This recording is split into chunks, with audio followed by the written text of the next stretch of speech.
আসসালামু আলাইকুম রহমতুল্লাহ বরকাত আলহামদুলিল্লাহ রবিল আলমিন ওসলাত ওসালাম আলা নবীনা মোহাম্মদ ওয়া আলিহি ওয়া আসহাবিহি আজমাইন আম্মা বাদ।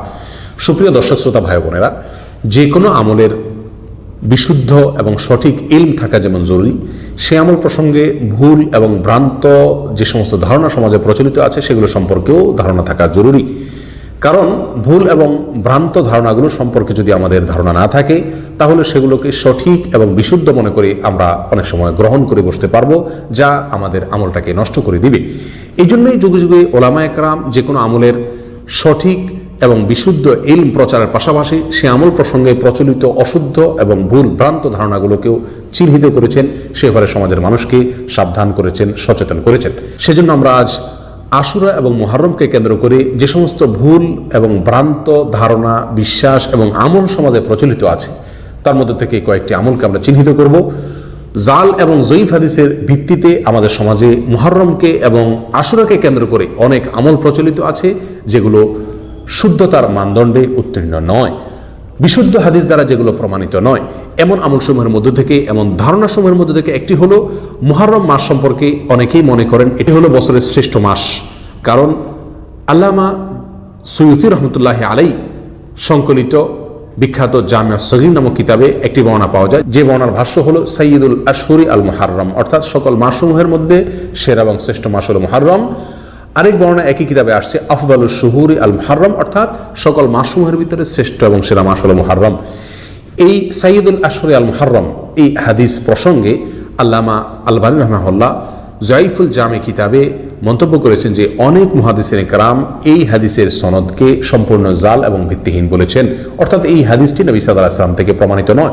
তাছাড়া বিশুদ্ধ এবং বিখ্যাত হাদিস নবী সাল্লাল্লাহু আলাইহি ওয়াসাল্লামের যে হাদিসে রমজান মাসকে বছরের সেরা মাস বলা হয়েছে, সেই হাদিসের সম্পূর্ণ বিপরীত হয়ে যায় হাদিস। এসব কারণে এই হাদিসটি সম্পূর্ণ ভিত্তিহীন, জাল, অনেক ওলামা একরামের মধ্যে অত্যন্ত দুর্বল। বিধায় মুহররম সম্পর্কে এই হাদিসের আলোকে যদি কেউ ধারণা রেখে থাকেন যে মুহররম বছরের শ্রেষ্ঠ মাস, তাহলে সেটা ভুল ধারণা হবে।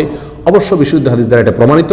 নবী সাল্লাল্লাহু আলাইহি সাল্লাম বলেছেন আফদালুস সিয়ামি বাদা রমাদান শাহরুল্লাহিল মুহররম, অর্থাৎ রমজানের পরে আল্লাহর কাছে সবচেয়ে শ্রেষ্ঠ রোজার মাস হলো, নফল সিয়ামের মাস হলো এই মুহররম মাস। অর্থাৎ মুহররম মাস এটি কোরআনে কারীম ঘোষিত সম্মানিত 4 মাসের একটি মাস। এই মাসটি নফল রোজার জন্য শ্রেষ্ঠ মাস। এই মাসের মর্যাদা অবশ্যই আছে, কিন্তু তাই বলে এটি শ্রেষ্ঠ মাস নয়। যদি কেউ এটাকে শ্রেষ্ঠ মাস মনে করেন, তাহলে সেটি ভুল ধারণা হবে এবং এই ভুল ধারণা থেকে আমাদেরকে বেঁচে থাকতে হবে।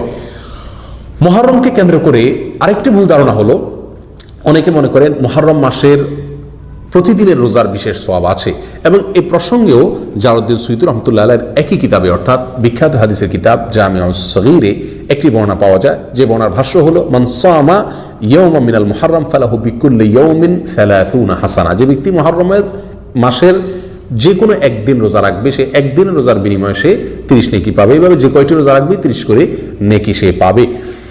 এই বর্ণনা প্রসঙ্গে আল্লামা হাইসামি, আল্লামা হাফেজ যাহাবি এবং আল্লামা মানাউই রাহিমাহুল্লাহ একযোগে সকলেই এটাকে জয়ীফ বলেছেন, দুর্বল বলেছেন।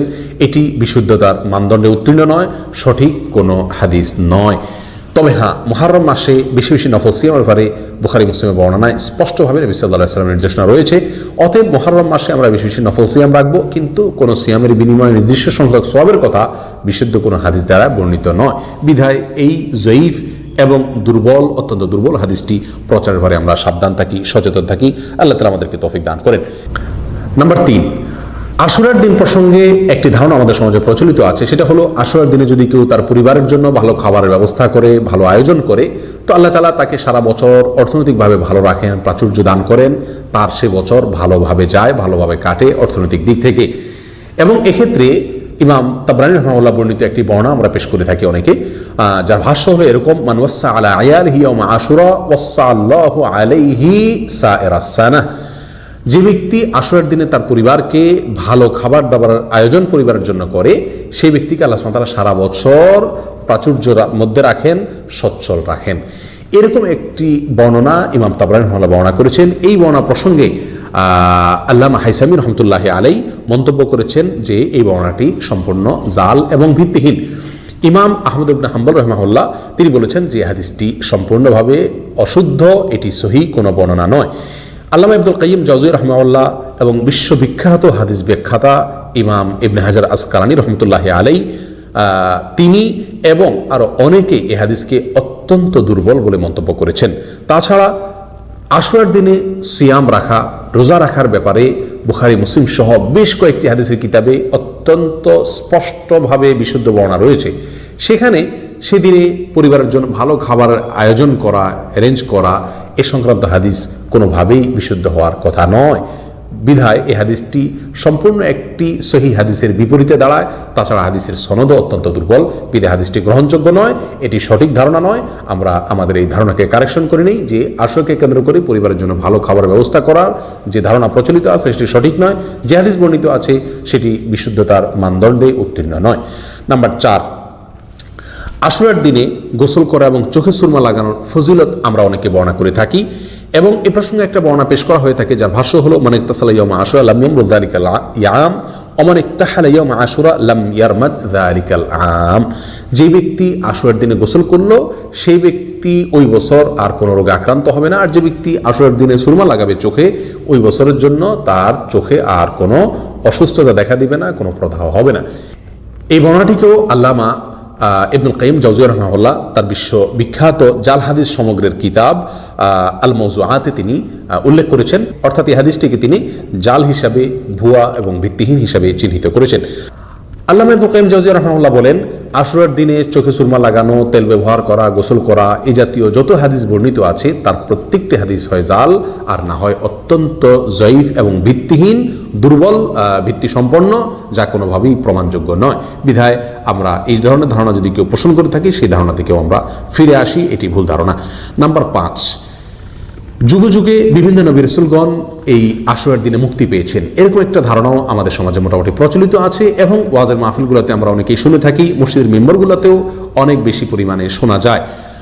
বাস্তবে 2-4টি ঘটনা ইতিহাসে ঘটেছে যেটি সহিহ হাদিস দ্বারা প্রমাণিত আশুরার দিনে। তার মধ্যে থেকে উল্লেখযোগ্য এবং সবচেয়ে বড় ঘটনা হলো মুসা আলাইহিস সালাম এবং বনী ইসরাঈলকে আল্লাহ সুবহানাহু ওয়া তাআলা আশুরার দিনে মুক্তি দিয়েছেন, তাদেরকে নাজাত দিয়েছেন। ফিরআউন এবং তার বাহিনীকে আল্লাহ সুবহানাহু ওয়া তাআলা পরাস্ত করেছেন, নিমজ্জিত করেছেন। এটি সঠিক এবং এর বাইরে আরও কিছু ধারণা সঠিক আছে, কিন্তু এই সঠিক ধারণার বিপরীতে আমরা অনেক গল্প শুনে থাকি, বিভিন্ন নবী রাসূলগণের মুক্তির ঘটনা শুনে থাকি আশুরার দিনকে কেন্দ্র করে, যে এই দিনে তাদের মুক্তি হয়েছে, যেগুলো সঠিক নয়। তার মধ্যে থেকে একটি হলো যে অনেকেই বলে থাকেন ইউসুফ আলাইহিস সালামকে আল্লাহ তাআলা জেল থেকে মুক্তি দিয়েছেন এই আশুরার দিনে, এবং ইয়াকুব আলাইহিস সালাম অন্ধ হয়ে গিয়েছিলেন ছেলের শোকে, তিনি চোখের জ্যোতি ফিরে পেয়েছিলেন এই আশুরার দিনে, এবং ইউনুস আলাইহিস সালাম নাকি মাছের পেট থেকে মুক্তি পেয়েছেন, সেটাও আশুরার দিনে হয়েছিল। ইদ্রিস আলাইহিস সালামকে আসমানে উঠে নেওয়া হয়েছিল সেটাও আশুরার দিনে হয়েছে, এবং আশুরার দিনই নাকি কিয়ামত সংগঠিত হবে। এই ধরনের কথা আমাদের সমাজে প্রচুর পরিমাণে আমরা শুনে থাকি, অথচ এর একটিও গ্রহণযোগ্য কোনো ভিত্তি দ্বারায় প্রমাণিত নয়, গ্রহণযোগ্য কোনো হাদিস দ্বারা প্রমাণিত নয়। বিখ্যাত আলেম ভারতবর্ষের আল্লামা আব্দুল হাই লখনবী রাহিমাহুল্লাহ তিনি আল আসারুল মারফুআ মা সাবাতা বিসুন্নাহ ফি আইয়ামিস সানাহ এই তার বিখ্যাত কিতাবে এই ঘটনাগুলোকে উল্লেখ করে বলেছেন এর কোনোটি বিশুদ্ধ কোনো হাদিস দ্বারা প্রমাণিত নয়। অতএব আমরা এ সম্পর্কেও যে ভুল ধারণার ভিতরে আছি অনেকে, সেটা থেকে আমরা ফিরে আসি, সেটাকে কারেকশন করে নিই। নাম্বার 6, আশুরার দিন পূর্বের নবীগণের জন্য ঈদের দিন ছিল, এরকম কোনো বর্ণনা পাওয়া যায়। আবু হুরায়রা রাদিয়াল্লাহু তাআলা বর্ণনা বা বরাতে মুসনাদে বাজ্জারে একটি বর্ণনা পাওয়া যায়, আশুরা ঈদু নবিয়্যিন কানা ক্বাবলাকুম ফাসুমুহু আনতুম, আশুরা তোমাদের পূর্বের নবীদের ঈদের দিন ছিল, অতএব তোমরা এদিন রোজা রাখো। হাদিসের ভাষ্যই হাস্যকর। পূর্বের নবীদের রোজার ঈদের দিন যদি থাকে তাহলে এই দিন তো আমাদের আরও বেশি খাওয়া দরকার, তাহলে সেদিন আমরা কেন রোজা রাখবো? বিধায় এই হাদিসটিও আসলে সহি নয়, বিশুদ্ধ নয়। এই হাদিসকে মুহাদ্দিসিনে কেরাম জয়ীফ বলেছেন এবং এর একাধিক বর্ণনাকারী আছেন যাদেরকে মুহাদ্দিসিনে কেরাম দুর্বল বলে আখ্যায়িত করেছেন, মন্তব্য করেছেন, চিহ্নিত করেছেন। বিধায় এই হাদিসটিও সহি নয়। নাম্বার 7, আশুরার দিনের রোজা 60 বছর ইবাদতের সমতুল্য, এরকম একটি ধারণা আমাদের সমাজে প্রচলিত আছে এবং এই প্রসঙ্গেও একটা হাদিস প্রচলিত আছে। সেই হাদিসটি হলো মান সামা ইয়াউমা আশুরা কাতাবাল্লাহু লাহু ইবাদাতা 60 সানা, যে ব্যক্তি আশুরার দিনে রোজা রাখবে আল্লাহ তাআলা তাকে 60 বছর ইবাদতের সওয়াব দান করবেন। অথচ এর বিপরীতে আমরা জানি বিশুদ্ধ হাদিস দ্বারা প্রমাণিত সহিহ মুসলিমের ভিতরে আসছে নবী সাল্লাল্লাহু আলাইহি ওয়াসাল্লাম বলেছেন যে মান সামা ইয়াওমা আশুরা আহতাসিবু আল্লাহ আন ইউকাফিরা সানাতাল্লাতী ক্বাবলাহ, আশুরার দিন রোজা রাখলে আল্লাহ সুবহানাহু ওয়া তাআলার প্রতি আমার ধারণা হলো 1 বছর পূর্বের গুনাহ মাফ করে দেবেন আল্লাহ তাআলা। এটা হলো বিশুদ্ধ।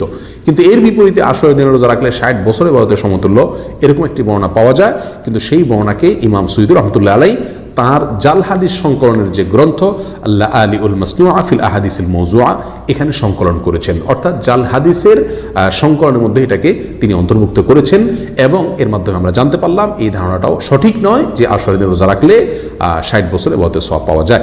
নাম্বার 8, আশুরার দিনের রোজা প্রসঙ্গে আরেকটি ভিত্তিহীন কথা হলো যে আশুরার দিনের বিশেষ একটা নফল নামাজ আছে, যেটা জোহর থেকে আসরের নামাজের মাঝামাঝি সময় পড়তে হয় 4 রাকাত বিশিষ্ট। প্রত্যেক রাকাতে সূরা ফাতিহা 100 বার, আয়াতুল কুরসি 11 বার, সূরা ইখলাস 15 বার করে এবং সূরা ফালাক এবং নাস পড়বে, এবং এরপর সালাম ফেরানোর পরে 70 বার ইস্তেগফার পড়তে হবে। এভাবে নামাজ পড়লে আল্লাহ তাআলা তাকে জান্নাতুল ফেরদাউসে একটি সাদা গম্বুজ দান করবেন। এরকম একটি বর্ণনা বর্ণিত আছে বিভিন্ন হাদিসের কিতাবে, অথচ এই হাদিসকে ইমাম শওকানী রহমতুল্লাহি আলাইহি জাল এবং সম্পূর্ণ ভুয়া ভিত্তিহীন বলে আখ্যায়িত করেছেন, মন্তব্য করেছেন, চিহ্নিত করেছেন। ইমাম শওকানী রহমাহুল্লাহ ছাড়াও আরও অনেক উলামা একরাম এটাকে জাল হাদিস বলে চিহ্নিত করেছেন। আল ফাওয়াইদ, আশুরার দিনে এই বিশেষ নফল নামাজ এটিও কোনো বিশুদ্ধ হাদিস দ্বারা প্রমাণিত নয়, এটিও ভুল এবং ভ্রান্ত ধারণা। নাম্বার 9, হুসাইন রাদিয়াল্লাহু তাআলা আনহুর মৃত্যু দিবস উপলক্ষে আশুরার দিনে যদি কেউ কান্নাকাটি করে, কিয়ামতের দিন সে উলুল আজম তথা সিনিয়র নবীদের সাথে উঠবে, এরকম একটি বর্ণনাও পাওয়া যায়। এই বর্ণনাকেও ইমাম শওকানী রাহমাহুল্লাহ জাল এবং সম্পূর্ণ ভিত্তিহীন বলেছেন, এবং তিনি বলেছেন এটি শিয়া রাফেজিদের বানানো বর্ণনা, যার কোনো ভিত্তি খুঁজে পাওয়া যায় না। অথচ অনেকের মাঝে এটা প্রচলিত আছে এবং অনেকে এটাকে সঠিক বলে ধারণা করেন। নাম্বার 10, আশুরার দিনে আসমান জমিন সৃষ্টি হয়েছে, এরকম একটি বর্ণনা পাওয়া যায়, যার ভাষ্য হলো খালাকাল্লাহু সামাওয়াতি ওয়াল আরদ ইয়াওমা আশুরা, অর্থাৎ আশুরার দিনে আল্লাহ তাআলা আসমান জমিন সৃষ্টি করেছেন, এরকম একটি বর্ণনা পাওয়া যায়। এই বর্ণনার ভিতরে এমন একজন বর্ণনাকারী আছেন যিনি হাদিস গড়াপেটা করা, হাদিস বানানো, জাল হাদিস বর্ণনা করার জন্য কুখ্যাতি যার রয়েছে, যার নাম হলো হাবিব ইবনে আবিল হাবিব। মুহাদ্দিসিনে কেরামের সকলের কাছে অত্যন্ত পরিচিত একটি নাম। এই ব্যক্তি এই হাদিসে বর্ণনার মধ্যে রয়েছেন, যার কারণে এই হাদিসকে মুহাদ্দিসিনে কেরাম ভিত্তিহীন এবং জাল বলে আখ্যায়িত করেছেন। বিধায় আশুরার দিনে জমিন আসমান সৃষ্টি হয়েছে, এরকম ধারণা সঠিক ধারণা নয়। নাম্বার 11, আশুরার রাত জেগে ইবাদত করার ফজিলত অনেকে বর্ণনা করে থাকেন, এবং সে প্রসঙ্গে একটা হাদিস উল্লেখ করা হয়, যে হাদিসটির ভাষ্য হলো মান আহইয়া লাইলাতা আশুরা ফাকান্নামা আবাদাল্লাহ তাআলা বিমিসলি ইবাদাতি আহলিস সামাওয়াত, আসমানবাসী সকল ফেরেশতাদের ইবাদতের সমান ইবাদত করলো ওই ব্যক্তি যে ব্যক্তি আশুরার রাতে জেগে ইবাদত করলো, এরকম একটি বর্ণনা আমরা অনেকেই বলে থাকি বা শুনে থাকি। এই জন্য আশুরার রাতের ফজিলত অনেকে উল্লেখ করে থাকেন, অথচ আশুরার রাত প্রসঙ্গে কোনো ফজিলত বিশুদ্ধ কোনো হাদিস দ্বারা প্রমাণিত নয়। যে হাদিসটি উল্লেখ করা হলো, এ হাদিসকে আল্লামা ইবনুল কাইয়িম জাওযী রাহমাতুল্লাহি আলাইহি তার আল মাওজুআত কিতাবে এটাকে অন্তর্ভুক্ত করেছেন, অর্থাৎ জাল হাদিস সমগ্র কিতাবে এটাকে অন্তর্ভুক্ত করেছেন। অন্তর্ভুক্ত করে তিনি আমাদেরকে এই কথার ইঙ্গিত দিয়েছেন যে হাদিসটি জাল এবং ভিত্তিহীন। এছাড়াও অন্যান্য মুহাদ্দিসিন কেরামদের অনেকেই এই হাদিসকে জাল ভিত্তিহীন বলেছেন। বিধায় আশুরার রাত জেগে ইবাদত এটা কোরআন এবং সুন্নাহ দ্বারা প্রমাণিত নয়, এটা সম্পূর্ণ জাল এবং ভিত্তিহীন একটি বিশ্বাস। নাম্বার 12, বছরের শেষ দিন এবং বছরের প্রথম দিন, এই দিনে রোজা রাখার বিশেষ ফজিলত অনেকে বর্ণনা করে থাকেন, এবং এক্ষেত্রে একটা হাদিস অনেকে পেশ করে থাকেন, যে হাদিসটি নবী সাল্লাল্লাহু আলাইহি ওয়াসাল্লাম হাদিস নয়, জাল এবং ভিত্তিহীন, যার ভাষ্য হলো মান সামা আখিরা সানাতিন ওয়া আউয়ালাল উখরা জাআলাল্লাহু লাহু কাফারাতা 50 সানা, যে ব্যক্তি বছরের শেষ দিন এবং বছরের প্রথম দিন রোজা রাখবে, আল্লাহ তাআলা তার 50 বছরের গুনাহ মাফ করে দিবেন। এই হাদিসকেও আল্লামা সুয়ুতী রহমতুল্লাহ আলাইহি তার বিখ্যাত জাল হাদিস সংকলনের কিতাব আল্লাহ আলী উল মাসনুআ ফিল আহাদিসিল মওজুআ, সেখানে এটাকে অন্তর্ভুক্ত করেছেন, উল্লেখ করেছেন। সেখান থেকে স্পষ্ট বোঝা গেল যে বছরের শেষ দিন, বছরের প্রথম দিন রোজা রাখা সংক্রান্ত কোনো বিশুদ্ধ হাদিস নবী সাল্লাল্লাহু আলাইহি ওয়াসাল্লাম থেকে প্রমাণিত নয়। যে হাদিসটি বর্ণিত সেটি জাল এবং ভিত্তিহীন। প্রিয় ভাইরা, এর বাইরেও আশুরার দিনকে কেন্দ্র করে অনেক অনেক কুসংস্কার, অনেক অনেক ভুল ধারণা আমাদের সমাজে প্রচলিত আছে।